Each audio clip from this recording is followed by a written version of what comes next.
Are you ready to hear the top Disney news stories of the week? I've got a short little episode this week lined up for you, starting off with Pixar's Pat Hanrahan and Edwin Catmull. Stay tuned, and I'll break it all down.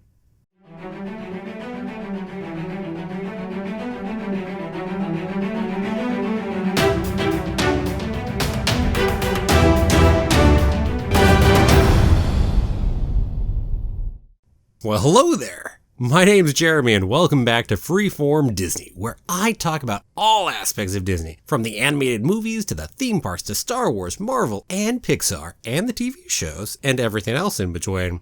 And that is why it's Freeform. And keep coming back every day for new daily content. If you're not subscribed yet, don't forget to hit that subscribe button. Now it's that time of the week again, so on to this week's biggest Disney news stories. Our top story of the week is a nice positive one, which I think we all kind of need that right now.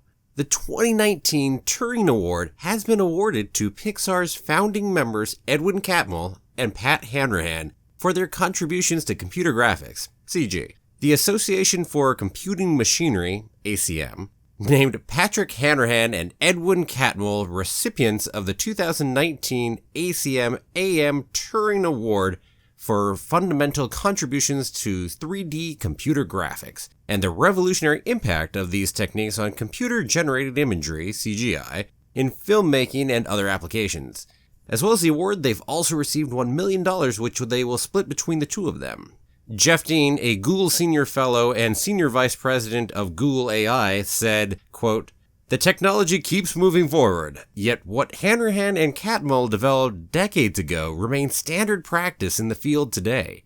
That's quite impressive. It's important to recognize scientific contributions in CGI technology and educate the public about a discipline that will impact many areas in the coming years: virtual and augmented reality, data visualization, education, medical imaging, and more."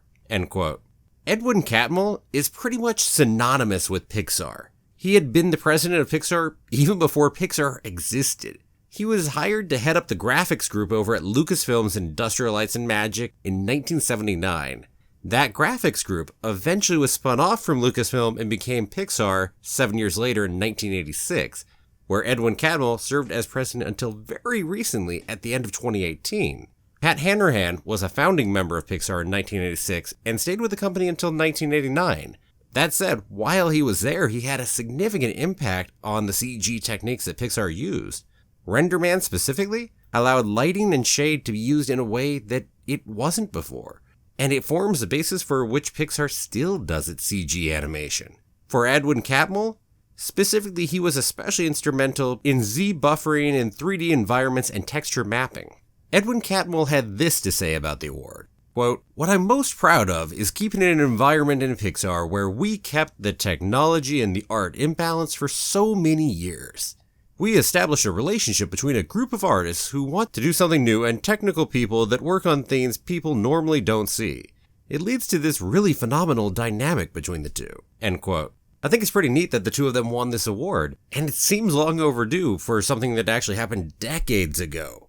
That said, if you look at the other recipients of the award, these are people who have had huge contributions, especially to AI, which makes sense for the Turing Award if you know Alan Turing and his contributions to computing and talking about the formation of AI. So it's pretty cool that Edwin Catmull and Pat Hanrahan also got recognized for their contributions. At some point in the future, perhaps I'll go ahead and make a video on Edwin Catmull and or the history of Pixar, because there is a lot to talk about right there. And again, Edwin Catmull was the head of Pixar, officially speaking, for over 30 years, and at another 7 years before Pixar was really Pixar while he was at Lucasfilm, which, amusingly enough, now Lucasfilm is part of Disney as well, as is Pixar. Just part of the Disney juggernaut that's just taken over everything and pulled all these different groups in that once were somewhere else. Pretty neat, actually. Edwin Catmull's retirement has led to a very new future for Pixar and Disney animation as a whole, and we're still yet to see exactly what this new era will look like. His effect on both Disney and Pixar has certainly been huge, both from a technological standpoint and from a creative standpoint, and really working on bringing those two together, as he talks about. And I think he did an impressive job. I think anyone who looks at Pixar would probably go ahead and agree with that point.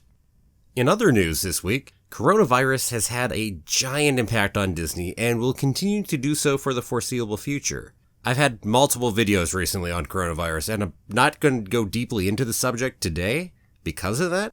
You can find links to those videos in the upper right or down below in the description. If you're interested in the parks being shut down or the college program being evicted, check out my Disney Shuts It All Down video. If you're interested in the movies and shows which have been delayed or had their productions halted, check out the Shang-Chi halted and Mulan delayed video.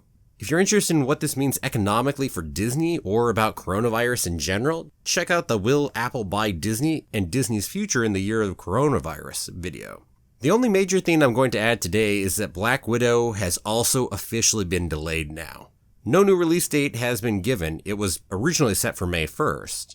So what does this mean for the MCU? That's unsurprisingly quite hard to say. I think the most likely prediction we can guess for is that Disney will probably slot it into one of the spots currently being held by a different big release later this year that they have planned, and then probably bump that release back further.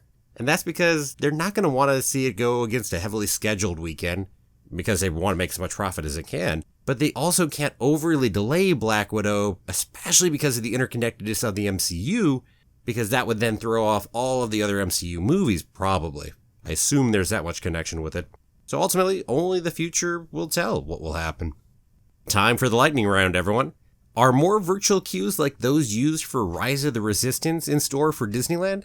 There's been speculation on this recently after the Disneyland app added a new virtual queue tab on its app. What do you think of this? Do you want virtual queues on more rides, or do you hate the idea? Go ahead and let me know. The novelization for Rise of Skywalker, titled Rise of Skywalker Expanded Edition, was released on Tuesday. There are a number of changes, retcons, and other attempts to rectify canon which have been getting talked about a fair bit recently. Onward was released for digital purchase yesterday and will be on Disney Plus on April 3rd. Onward was hit really hard by coronavirus, and it's pulled the worst 10-day opening for any Pixar film ever to be released. This kind of early release is not a giant surprise given that, with the movie theaters shutting down, they've released it for digital purchase months early, but there's no real advantage to them in not doing so because the theaters are closed, and so they're trying to recoup what money they can, so this is a common thing we've seen from other studios as well. Finally, Disneyland and Disney World have been donating their massive amounts of excess food in the wake of coronavirus. This is a good and, well, clearly common sense and logical step for them to take. Far better than letting that food go to waste, I'd have to say. Well, that's it, everyone. Short and sweet. If you want more Disney news, check out those other videos I put out recently regarding Disney and coronavirus. They're down below in the comments, up in the right corner if you click there. Are there any Disney news stories I completely missed? How are you and yours holding up during the coronavirus? Let me know down below in the comments, and I really do love getting to read them. Thanks for watching, everyone. If you liked it, please give it a like and share it with your friends. I'll be back tomorrow with another new video. If you haven't done it yet, please click the subscribe button and ring that bell. Have a magical day, and may the Force be with you, always.